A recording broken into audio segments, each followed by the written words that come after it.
After the grand finale that was Avengers Infinity War and Avengers Endgame, the fanbase really split into probably two different parties. Those who still hope for more to come for the franchise, and those who had wished that Endgame was the final movie. You can really argue for either or, with both having very reasonable arguments. On one hand, there were still many possibilities for the franchise of where the MCU as a whole would go, whereas you can also argue that Endgame had the perfect ending, letting the audience already know where the series would go from here on, without needing more movies. But I think it's safe to say that no matter whose side you were on, it was practically guaranteed that Marvel was nowhere near done with the MCU. After being Avatar in the box office, on top of a particular extended version we don't talk about, Marvel definitely had some more ideas planned for the future, and thus began the era of Disney Plus TV shows. WandaVision began the era of these MCU TV shows to expand the universe and dive deeper into beloved characters, whether it would be to explore the events after Endgame or the journeys throughout specific points in time. Now, the one thing I definitely concerned viewers was how long it would be before these several Disney Plus shows got old or formulaic. While it is a very reasonable response given how much content the MCU has already given us, the MCU shows ended up going above and beyond our expectations. Marvel has introduced 3 brand new TV shows by this time: WandaVision, Falcon Winter Soldier, and Loki. And all 3 of them ended up creating new storylines in this unique manner, with Marvel trying something completely different from what they're comfortable with. And I personally enjoy that. I love that they thought outside the box for all 3 of these series. Some definitely more than others, but they still found new innovative ways to expand the characters and build up plot points that will be exploited in their major films. For this video, I'm going to be speedrunning all 3 Disney Plus shows and how they might have either brought back life into Marvel fans or sucked their souls even more. I'm in favor of both Cabbage Boi, and let's get into the video.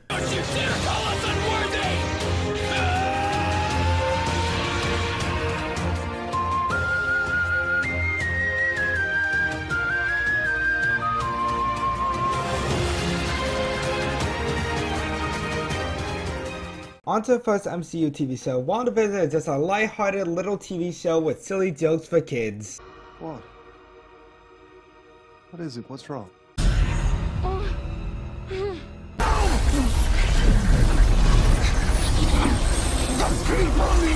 So yeah, if you can't tell right now, WandaVision really dives deep into Wanda's character. The show really peaks at the beginning for me as it cycles through different forms of episodic styles of old American sitcoms. However, there's always a mystery behind each episode that fits in so well with the first 3 episodes. We slowly start to uncover the pieces of what this weird reality is and why this is even alive, until they drop literally everything in episode 4. I don't mind if they start to reveal more about Wanda's makeshift reality, but I much prefer the middle ground where they give us enough for the audience to instantly know what's going on for themselves, rather than spend the entire episode with nothing but exposition. Don't get me wrong, I love the reasoning behind all of it, but they revealed too much at once in my opinion. After episode 4, they spend the rest of the series going into more depth about Wanda's grief, not only by using a love for American sitcoms to escape her harsh reality, but to also explain exactly why she created this new reality the way she did. I feel like the show developing Wanda herself was executed rather nicely, and this line really hit hard for me.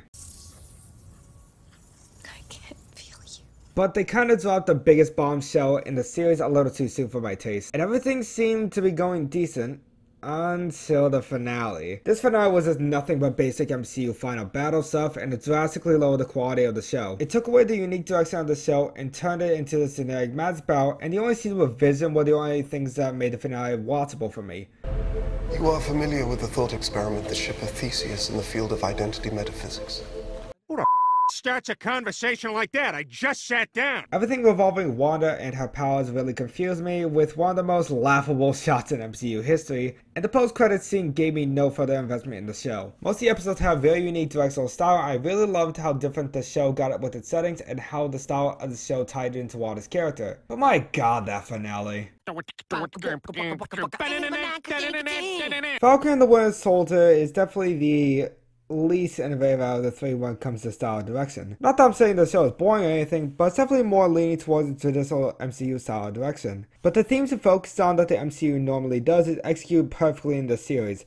It uses these major events from Infinity War and Endgame to rebuild society and establish this brand new economy that ended up putting the rest of the series into motion. I really love concepts like this where the world around the characters is affected after traumatic events such as the blip. This new standard that the government created is why the new threat, the Flag Smashers, even exists. I really loved how they wanted to bring the world back to when half of the population didn't exist. It's a reasonable yet sinister ideology that resulted in chaos across the world. Meanwhile, Sam and Bucky team up in this comedic heroic duo that intends to stop the Flag Smashers because of how their means weren't worth the end of their crimes. But before they team up, they both spent a couple of episodes coping with their own internal conflicts. Bucky still suffered from the trauma of becoming the Winter Soldier that led to real consequences with his relationships, and Sam had to struggle accepting the legacy of Captain America. I love both of these conflicts they were both facing, and that's weirdly how they were able to cooperate and work together. Now that this new Captain America was formed by the government after Sam reluctantly gave up the shield, they both came to terms with their grief over Steve to stop the much bigger threat at hand. And through the wholesome and incredible dynamic, Sam slowly starts to realize that Steve chose specifically him for a reason. And he sees it even more as his new Captain America slowly becomes corrupt and abusive with his status that he ends up tainting the legacy of Captain America in Steve.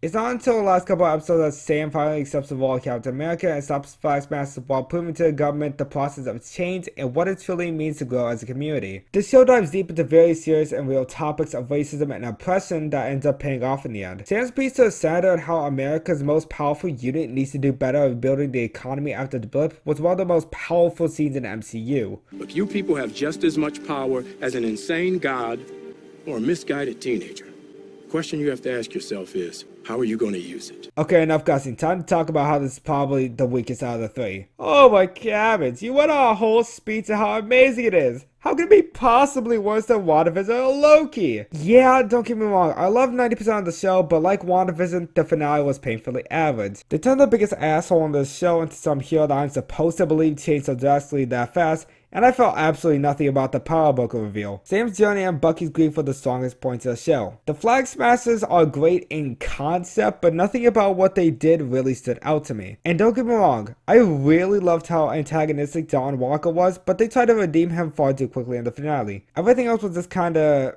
mid. Outside of Sam, Bucky, Isaiah, and Chad Zemo, nothing was consistently good and noteworthy in the show for me. But seriously, Zemo really do got their moves.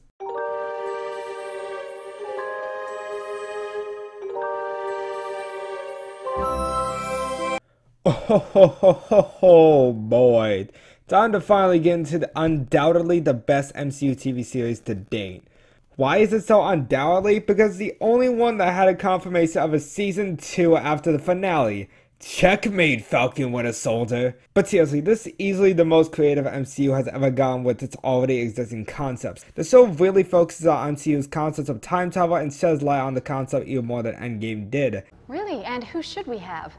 I suspect the Avengers. You speak of time criminals, it's they you should be after. What they did was supposed to happen. You escaping was not. Shenanigans!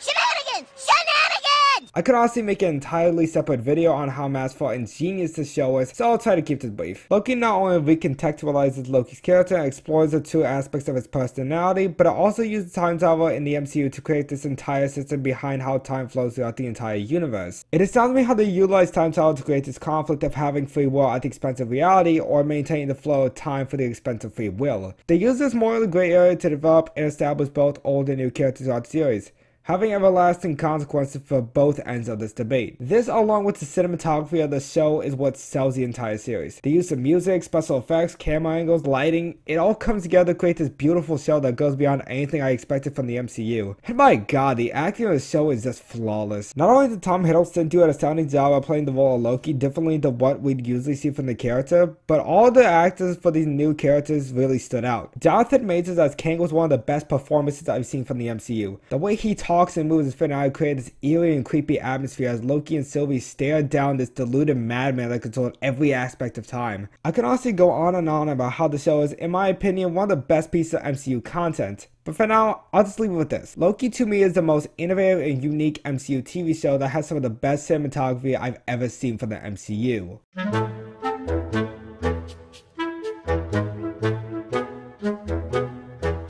Okay, so now that I briefly covered all 3 canonical MCU TV shows at this point, what was the point of this video exactly? Well, like I said, the MCU really divided its fanbase after Endgame, and possibly even more after Far From Home, considering it was more of an epilogue to Endgame than anything. and I really wanted to share my standpoint on Marvel at this point in time. And the way I see it, the MCU is looking really good to me. The company is still creating these new ways to tell a story that's up to audience's standards for the MCU. And it definitely looks promising now that Spider-Man No Way Home finally has a trailer out expanding the multiversal concept of the franchise. So for me, after these MCU TV shows, I'm extremely invested on where Phase 4 will lead to. But anyways, that's all I have for this video. I hope you all enjoyed it, and be sure to tell me what you thought on all this new age Marvel content. If you want to see more of what I'll talk about next, be sure to subscribe and hit the little notification bell so you can get notified as soon as the next video comes out. I am your favorite Cabbage Boi, signing off.